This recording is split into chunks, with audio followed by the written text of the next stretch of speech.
All right, guys. Today I'm gonna go long. This is a. I thought this was a long cigar. I looked at my cigar box and I found one that's bigger than this. It's out to here. It's a monster. And I said, no, I'm not gonna. I'm not gonna light that sucker up. It's just too much cigar. But let's clip that.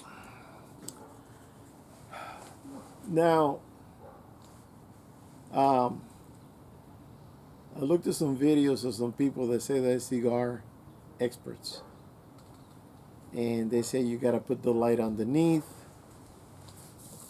and let it swivel around. Okay, so then I remember back in the day when the old Cubans used to sit around and smoke cigars. They were playing dominoes. They had just matches, so they just go in there and go like poof, poof, poof, poof. You know, you see the big cherry going on, and that's it. There's no magic. There's no technique or anything.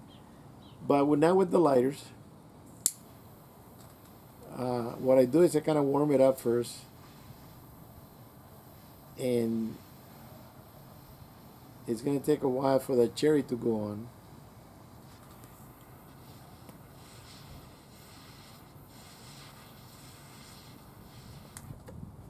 And there it is.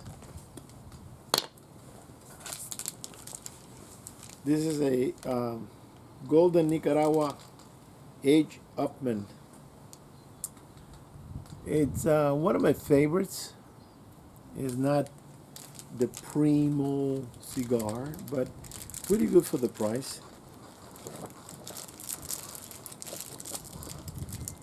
And the cigar, the price, I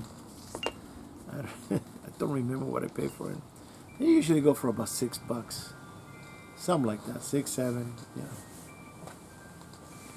So today I'm a little beat because I went to the other property, took a load of trees and flowers, and planted them. Oh, actually, I got pictures, and I took a helper, and I told the helper that we would do the job in 2, maybe 3 hours. It took almost all day because what happened was that I added to the front. I added gravel. There's a truck loaded, and it's loaded with gravel. I took old blue, and then we did the here it is, and then we did the back. Let me see. Where are the pictures here?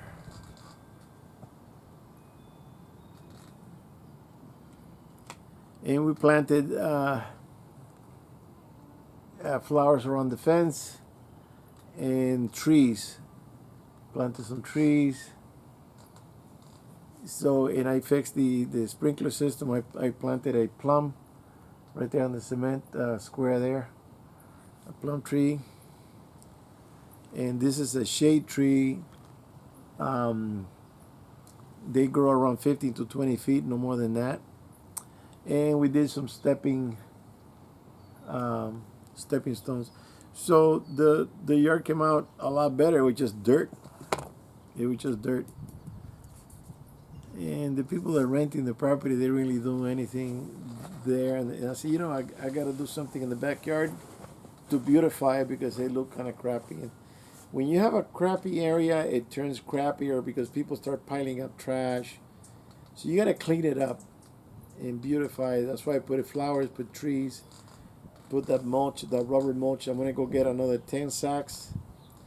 And I'm going to go Monday, lay it out. I already got everything ready for the sprinkler, the drip lines. I just got to get the hose, but I changed all the sprinkler heads, sealed the ones that they were not needed, capped them, run some lines to the trees so when the sprinkler goes on, I nail into the ground a plastic stake. It's the same thing I got here for the pumps, and you drive it into the ground and you put the hose in the hole, and it drops water down in there and fills it up, and it's into the root system. So I did that also, and man, it was 100 and I don't know, 100 degrees, 101. It was overcast for till 10. We got there about 7:20 or so, and we worked until 2 o'clock. So we got that done, and then when I got home, man, I was beat to hell, sweaty, hot. Took a shower, hit the sack. Only with I only had a coffee in the morning and two donuts and no lunch. We worked through the whole time, and we shoveled. I went and got 2 scoops, which is about 1,000 pounds, I think it was, in more than 1,000 pounds. And we have more rocks that we needed, but we put it all in the front. I forgot to take pictures in the front, but it came out nice, a lot cleaner. The lady came out next door. The tenant was sick, so she didn't come out at all. She's going through a cold or something. But it looks a lot nicer, you know. And the lady next door was saying that it was looking nicer. So it's an improvement, you know. I know it's not gonna make it 100% better because I still gotta do the I got 3 yards: the front, the back, and the side. And on the side, I really don't know what to do there. I laid down a slab of cement with electrical.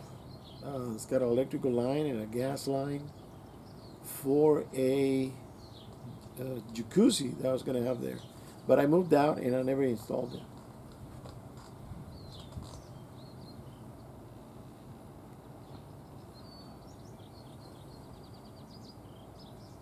This is a good smelling cigar. So I'm getting a little espresso coming in a minute to enjoy the cigar and relax because I was beat to hell. So after a shower and I took an hour nap, which I couldn't really sleep because since I didn't have any lunch, my stomach was growling, so it kept me up. We drove down to this Mexican restaurant, and we had a very good meal with a couple of margaritas, a couple of Cadillacs. Here comes my espresso. Thank you. You want to sit? Not right now. Come back. Oh, that's good.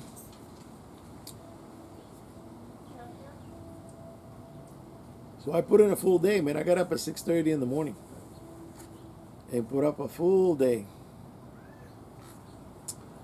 Thursday,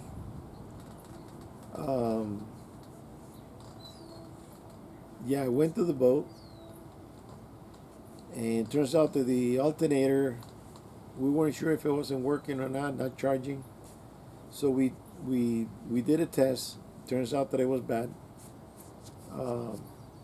Mechanic took it off, and he placed it there for me to pick it up. I'm gonna go Tuesday or Wednesday and buy a newer one with a higher capacity voltage. So right now these are putting out I think 70 or 75.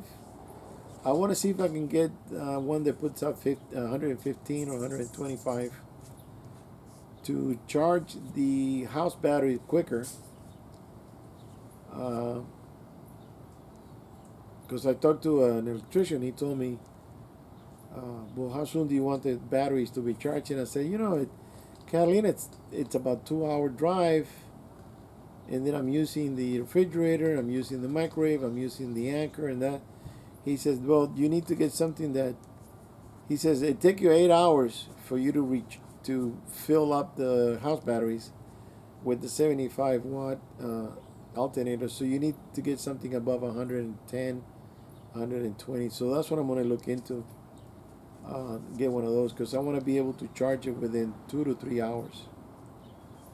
And now another thing I'm going to do is that, which is very, very logical, that you shouldn't have your Anker power connected to the house battery. you should have them connected to the engine batteries, because what happens when you're going to pull up your anchor, your engine is running.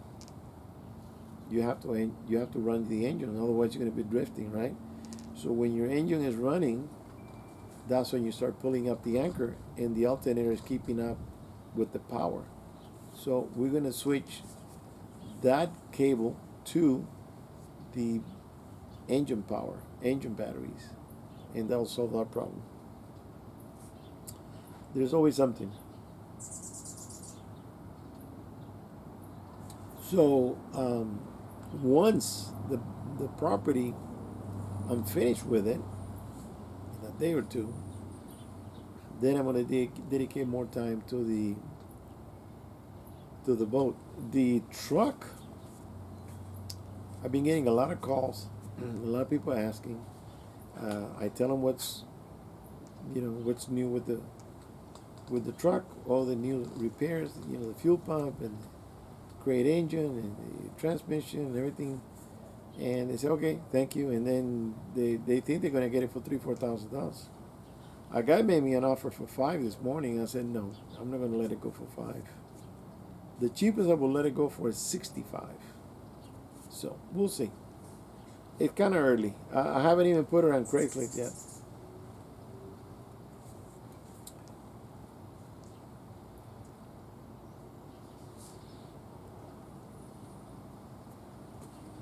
So once I do that, I'm going to get a lot more calls and maybe get a serious buyer. Apparently the gardener that wanted to buy it didn't have the money and never came by to tell me one way or the other. So, and on the new truck, I bought a 3-step ladder. Are you okay, baby? I bought a 3-step ladder, and I'm gonna. I took it, send it back because we need a 4-step ladder. A 3-step is too short for 35 inches, I think it is. And we'll see how that goes. If it's gonna be kind of iffy going up those steps because it's so high, I may have to remove the tailgate and just put it away and connect the stairs to the bed of the truck, to the bumper.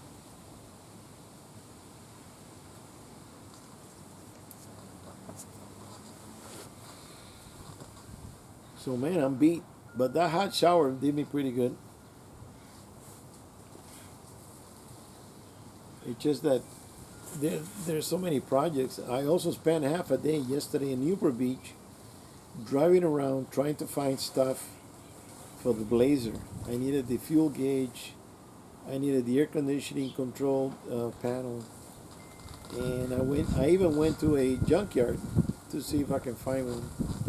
And the guy saw it and he started laughing. He said, "Good luck." And I said, "Why? Don't you have any Blazers?" He goes, "No, they're very rare. You're not going to find," he says, "people that this vehicle is very valuable." He says that they buy up everything that they find from a Blazer and they mark it up big time to make money, obviously. So I'm going to call, there's a place down in Ontario, I think it's called Pick Apart. And I'm going to call them, see if they have any Blazer parts. If they do, I'm going to drive down there to see if I can get lucky and find the little front panel, because the edges are broken and stuff.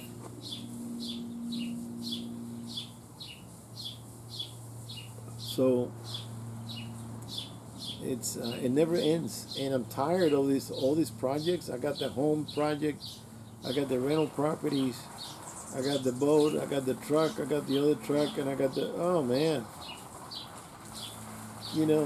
It's like you have too many toys and you don't have enough time to play with them. There's no sense in that. If you're gonna have a toy, you need to have the time to enjoy it and play with it. Go out and use it. But when you got all these repairs and stuff to do, forget about it. It's not fun. So, um, for now, I got nothing political to say because I haven't really been keeping up with the media. I heard that Biden sent to China oil, and I said, well, how can he do that when I said I wasn't going to have anything to say, but I got this. If he did send oil to China, and we're having a hard time with the high prices here because of lack of oil, I think. What the hell is that about? China's got their own resources. Now, another reason that I heard that the prices are high on gasoline is because this guy that came to see the truck, he told me, he says, I got a nephew that he works for GM, or no, Ford. He said that they stopped completely because of the government told them. They stopped completely making gasoline trucks or gasoline vehicles. Everything, the new batch is going to be electric. I mean, these people don't, if all the vehicles coming out are going to be electric, and the oil companies are saying, well, that means we're going to be selling less oil because all these electric vehicles coming out, they raise the prices so they can make their profit now because in the future it's going to be less oil being sold because of the electric cars. Okay, but nobody's talking about how you're going to get that electricity to charge all these electric vehicles. Don't they know that the electricity is made with oil and coal? And we have low water reserves to make it with hydro. So we're back to square one. You have an electric vehicle, uses electricity, it uses oil or coal to make electricity for that electric car, which the plant pollutes more than a gasoline vehicle. So the people that think that they're saving the planet by having electric cars, don't they know that they're polluting more? I'm going to repeat it. Electric cars pollute more than a gasoline vehicle. Why? Because you're using oil or coal to produce the electricity for those electric cars. So the car is not polluting, but you're using electricity, which is making more pollution. Those big pipes are puffing smoke up into the atmosphere to create electricity. Don't you understand that the electric car is not the answer? It has never been the answer. But they have these big corporations pushing it, and the idiots in government, they don't know any better.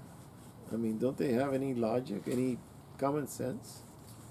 That to get to point B is from point A, and then what's in between? Oil. So if you're going to be driving an electric car, you think that you're doing the right thing, you're not. You're just plain not doing it.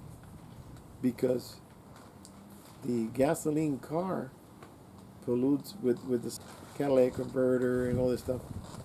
It pollutes a lot less, almost nothing, compared to those pipes where they're burning the coal to make electricity. I mean, come on. If you know how things work, you will realize you're making a big mistake by having an all-electric car. Now, what I would do is get a hybrid. You get a little motor, charge your battery, you use the battery, and then the motor will charge the battery again, and back and forth.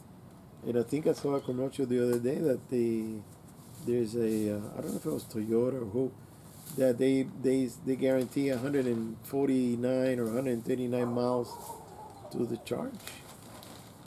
on a hybrid. So that's not bad. Buy a hybrid. Now Ford is coming up with a hydrogen. Uh, is that Brownie? Bernie. Bernie. Beautiful dog. $2,000. $2,000 for that dog. Beautiful green, blue eyes and everything. So with the hybrid, you can use water, well, they're gonna make it in a way that you have to buy their hydrogen. You just not gonna go with the hose and fill up the tank like some people were doing. But still, at least you can use hydrogen made out of ocean water. There's plenty of that. That's never gonna run out in a million years. But to cancel all the oil production because of these idiot things, because of the environmentalists behind him, pushing him, washing his brain. This guy's a moron. We have a moron president. Moron president. I could tell him to his face, you're a fucking moron. The thing is that these people are manipulating the agenda because they're also confused and they don't know shit. And they think that the electric is going to be the savior of the planet. And it's not going to be all produced with solar panels. In California, you might have enough power to power your car. But in all these other places in the winter, solar is not going to do it. It's not going to do it. Texas got frozen over. Up there in Washington, Milwaukee, and Minnesota, and Chicago, and Michigan, all those places. It's overcast. Wintertime, they get snowstorms and everything. You're not going to charge your car. You're not going to charge your car. You need to have a gasoline car or a hybrid. I will get a hybrid. Now, before we bought the Mazda, which, by the way, it has the most efficient gasoline engine ever made. It works like a diesel. That's the only gas motor that works like a diesel. I don't know if it reburns the gas twice, or I'm not sure how it works. I read up on it. The Mazda engine works like a diesel. It's very efficient. But before we bought the Mazda, we went to see Toyota. So we went to see the hybrid because I thought hybrid was the way to go. And we sat down with the salesman, and yeah, the hybrid this and the hybrid that, da-da-da. And I said, okay, so it has a motor, 4-cylinder, and it has the battery. I don't know how big it was. And it gives you this range. And I said, okay, well, the guy says, it will save you $1,000 a year in fuel. And I'm going, oh, okay. I said, well, how much miles you can get from the battery? On a charge. How many miles you go on a charge? He goes, 2. And I said, you mean 22? He goes, no, 2. 2 miles? Yes.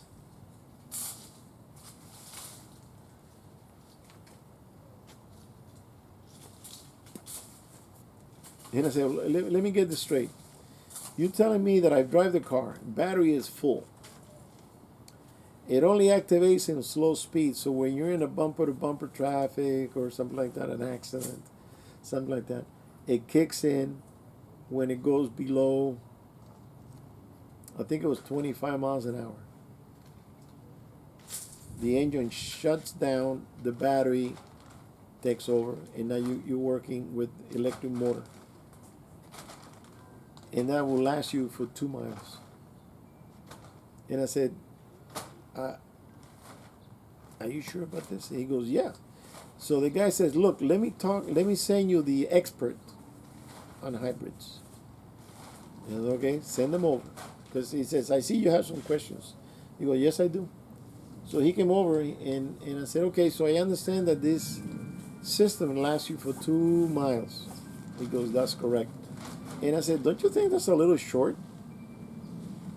That you're driving a vehicle and it only gives you. So after 2 months, what happened? He goes, oh, the engine will kick back on. And I said, yeah, but it's 2 miles. And he says, oh, but when you push on the brakes, it produces energy back into the battery. So I asked him this question. I said, okay, can you tell me the wattage or the voltage that you produce every time you press on the brakes to recharge the battery?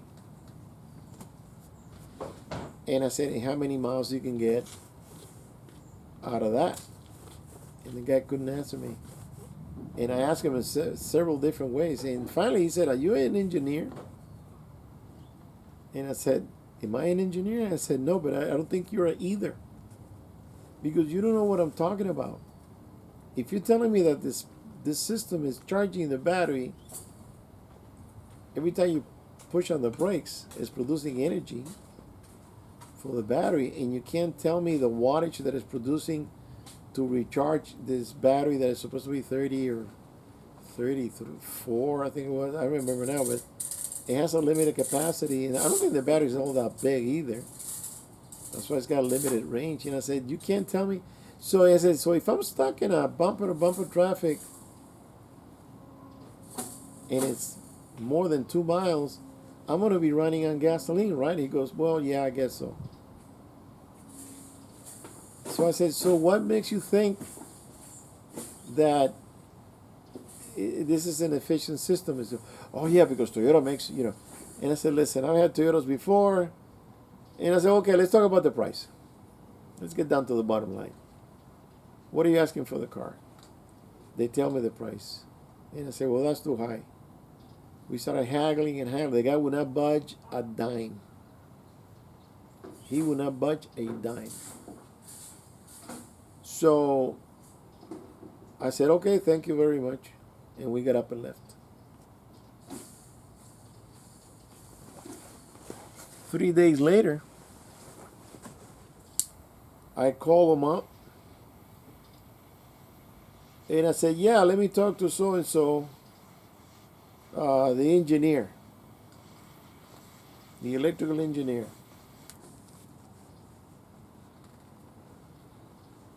And I said, hey, where's the salesman? He goes, oh, he's out to lunch. Okay, listen, remember me? I was there a few days ago with my wife. We were looking like, oh, yeah, how you doing? Fine. He goes, listen, I bought a car already. And I bought it for $5,000 less that you were asking for the Toyota because the salesman didn't want to go down a dime, not 1 penny. So you said $1,000 that I was going to save a year. I save $5,000 right now, and it's in my pocket.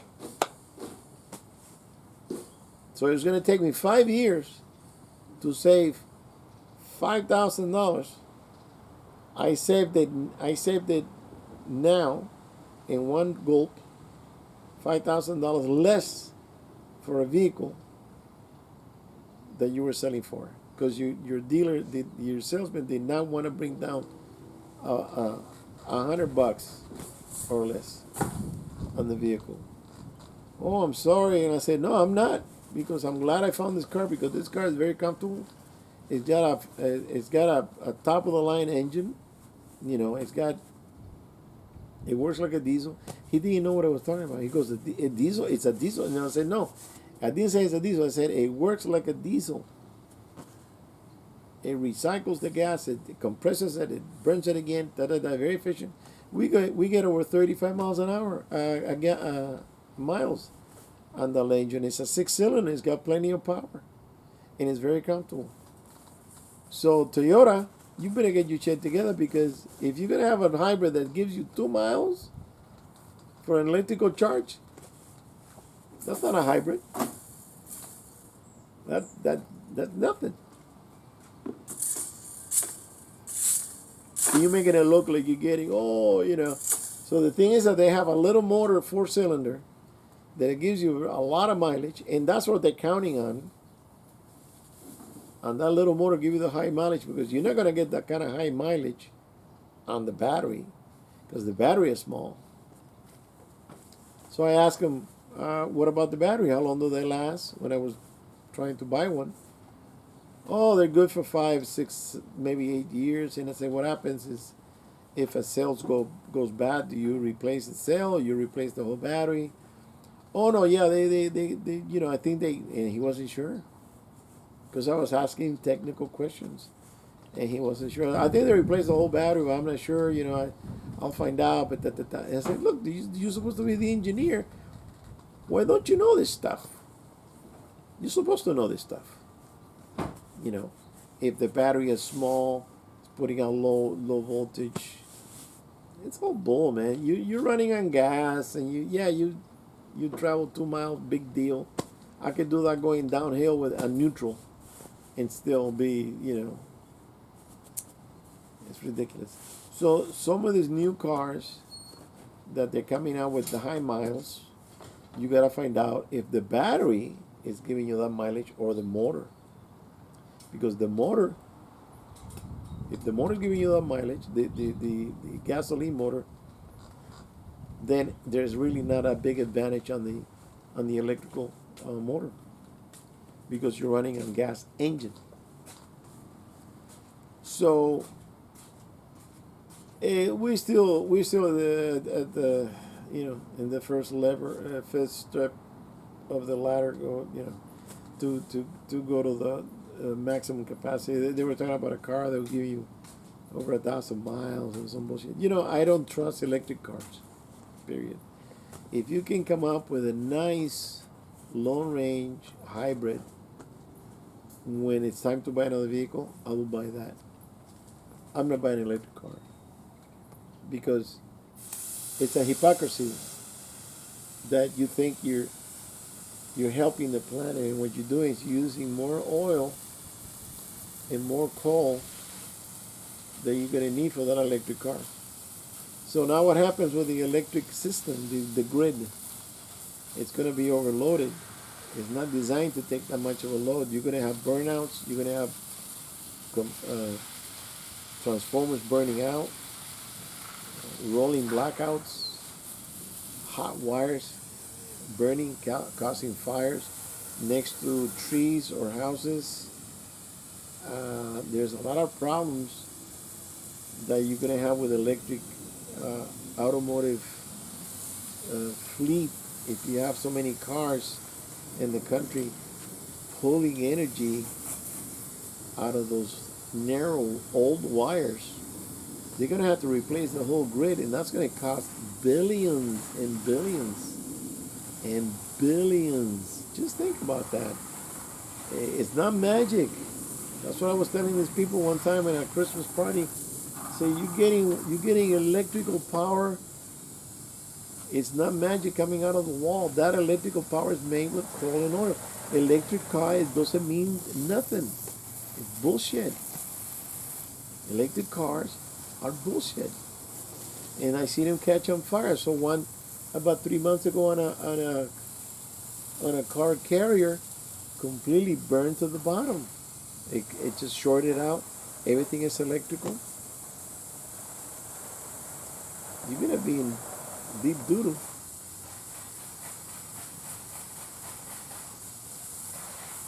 Well, the world is made of idiots. There's a lot of people that just they swallow the agenda, and they swallow the dream, and they think of it because they don't know. They're stupid. They don't know. They don't go out of the way to find out. They just think it's automatically perfect. And it's not. Alright guys, I'm going to let you go. I'm going to kick back and enjoy my loogie. This is a good smelling cigar. Very good. And like I said, I'm going to go long on this. This is going to be an hour. Alright guys, I'll see you on the next one. Thank you.